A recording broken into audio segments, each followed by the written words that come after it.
Hello.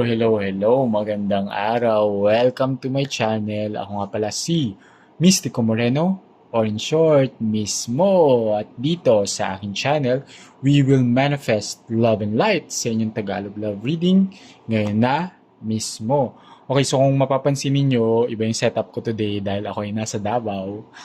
Pero, hindi siya excuse para hindi ko kayo gawa ng inyong love reading. Kaya, gagawa ako para sa inyo. At para ito sa lahat ng Earth signs, Virgo, Taurus, and Capricorn. And this reading would be the no contact reading para sa inyo. Okay, so para ito sa lahat ng Earth signs na in no contact with your person. So, pwedeng may space between the two of you, hindi nagpapansinan, may ghosting na naganap, may separation, cool off, at lahat-lahat na connected sa no contact. Pero, syempre, depende yun sa masasagap kong energy from the collective. Okay, at habang binabalasa ko to, gusto kong magpasalamat sa lahat ng Earth signs, Taurus, Virgo, Capricorn, na patuloy na sumusuporta sa Mystico Moreno channel. It's growing. Thank you so much po sa love and support. Sobrang appreciated po. Please continue to support my channel by liking this video. It helps the channel grow. And comment na rin sa baba, lalo na kung mag-resonate itong reading. At sa mga bago, sana mag-subscribe po kayo sa aking channel para updated rin kayo sa mga ipopost ko pang videos. Okay, so bubunot ako ng 6 cards from this deck. 2 for the recent past, 2 for the present, and 2 for the near future. And interpret natin siya further with the other deck.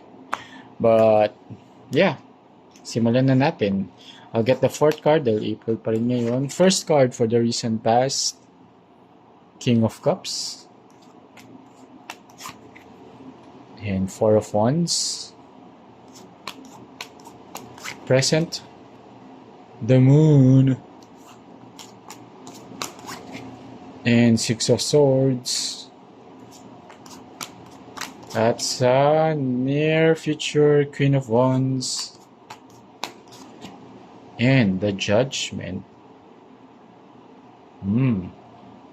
Okay. Bottom of the deck, 10 of Swords. Balikan natin tong bottom of the deck later. Okay, sige, you might be dealing with a Pisces. Okay. Or a Scorpio. Tama. Okay, so yun yung strong energy na nasasagap sa reading na to, but pwede rin namang ibang signs. Pero check nyo rin yung placement ng person ninyo sa Moon, Venus, and Rising. Baka Pisces and Scorpio sila sa mga placement na yun.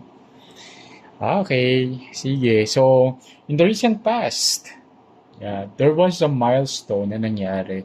It's a good, in the recent past, okay kayo. May, there was emotional stability between the two of you, secure naman yung relationship.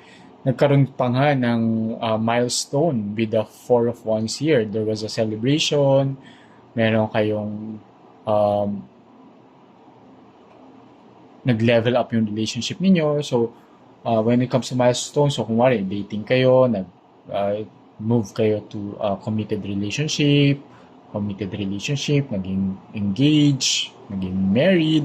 I mean, mayroong naganap na milestone between the two of you in the connection, and there's a lot of emotional stability in the recent past. Mahal nyo yung isa't isa, happy kayo together, meron ng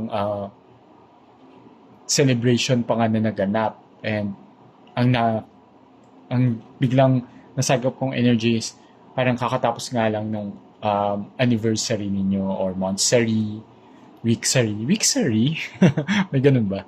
So, and that I see also as a milestone, yung pag-celebrate ninyo ng monthsary, ng anniversary, or even like 4, 5 years in a relationship. Okay? And, pero tingnan natin bakit nagkaroon ng no contact sa present moment. Tingnan natin, ano ba yung mga nangyari pa in the recent past.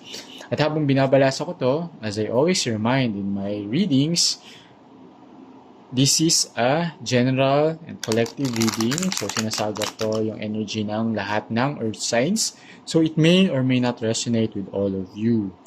So, take whatever resonates, leave the rest behind. Kapag hindi po talaga nag-resonate ang reading, wag nating pilitin. Ibig sabihin, hindi ko na nasagap yung energy ninyo ngayon. So, abangan nyo na lang yung mga susunod ko pang live reading. Baka yun ay mag-resonate na. Or, panoorin niyo yung mga past videos na na-post ko na baka isa doon ay mag-resonate sa inyo. Dahil ang tarot and oracle readings ay timeless naman talaga. So again, kapag di nag-resonate, huwag pilitin dahil ito ay collective reading nga ni. Alright. Sige. Tignan natin ano yung naganap that led to the no contact at the present moment. 10 of Cups.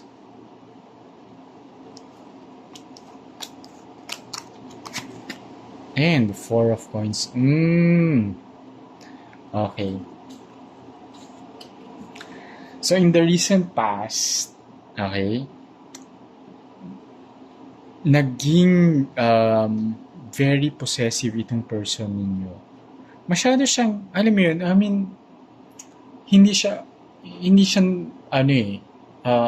dahil sa masama siyang tao.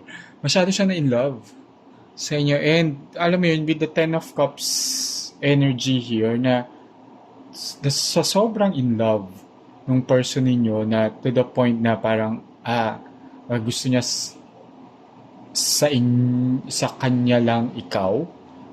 Tama. Ayun. So, sa kanya lang ikaw, sa kanya ka lang. Okay?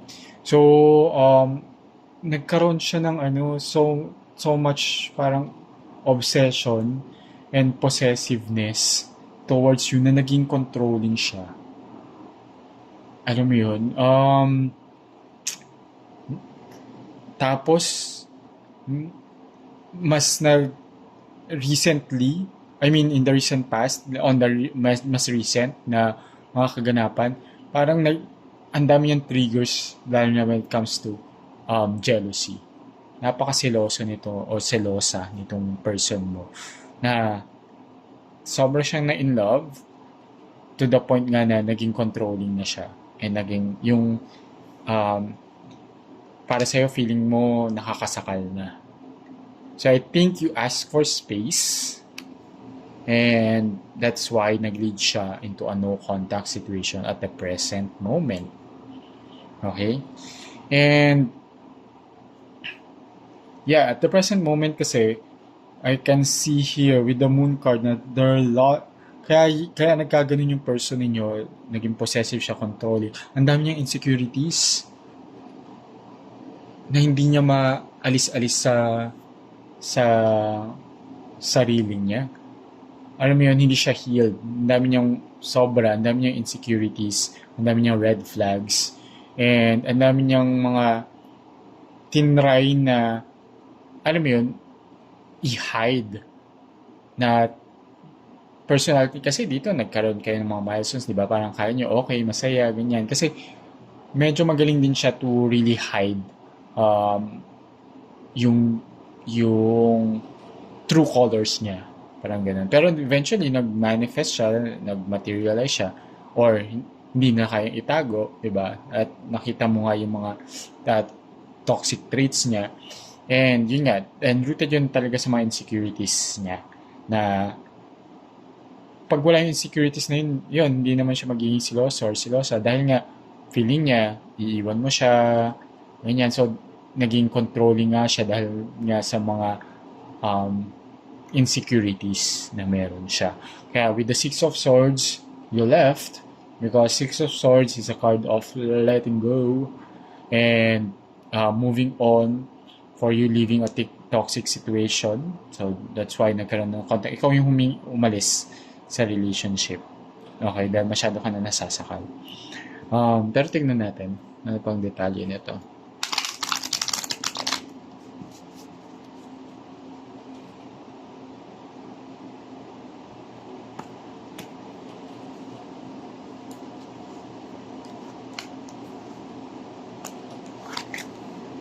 See, Ten of Swords and Eight of Wands. Yeah. So, with the Ten of Swords, it's a card of failed relationship, on ending, bitterness, and ayun. So, yeah, nag-end talaga tong relationship ninyo. And with the Eight of Wands here, there's parang mas nag-move forward, yung pag-move forward mo, yung healing journey mo, yung pag-move on mo, is, ano pa, mas nagpo-progress pa. Parang you're not looking back. Nakikita ko dito. Parang, you're moving forward without looking back. Parang, sige, tuloy-tuloy mo lang yung nangyayari. Parang for you, yeah, there may mga milestones kayo, may mga happy moments kayo together, but for you, that's enough. Na-experience mo na yung relationship with this person, and it's a failed relationship here with the Ten of Swords. Kaya you're moving forward without mga hesitations, without looking back. And then nakikita ko dito in the near future with the Queen of Wands is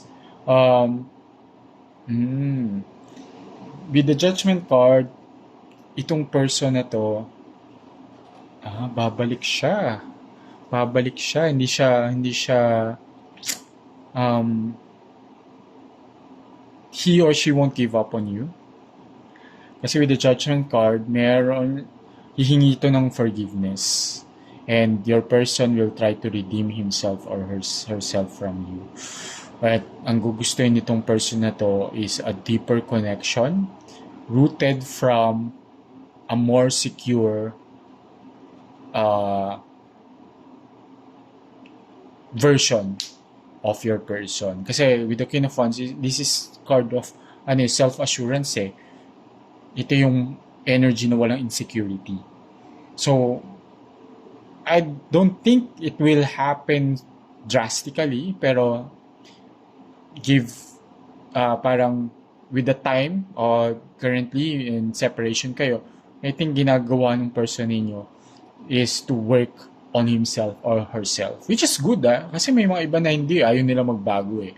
Pero nakikita ko dito, your person wants to change dahil mahal ka naman talaga niya, and naging control and possessive lang naman siya sa'yo, not because masama siyang tao, but because of the insecurities na meron siya, and yun yung kailangan niya baguhin. Kailangan niya i-redeem yung sarili niya at tumingin ng tawad sa'yo, but kailangan talagang put into action niya yung mga yun. Okay? So, tingnan natin pa yung detalye nito.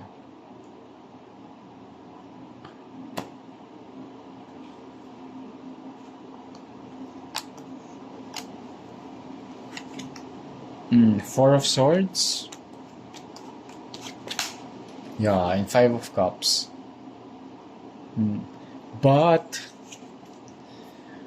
I can see here with the Four of Swords na you're allowing your heart to really heal and move forward. And itong person din na to is working on himself or herself to heal. Pero kasi with the Five of Cups showing here, I can see so much regret naman talaga dun sa person mo. Kaya hihingi siya ng tawad and another chance. Sobrang nire-regret nitong person na to yung nangyari. And with the Four of Swords talaga,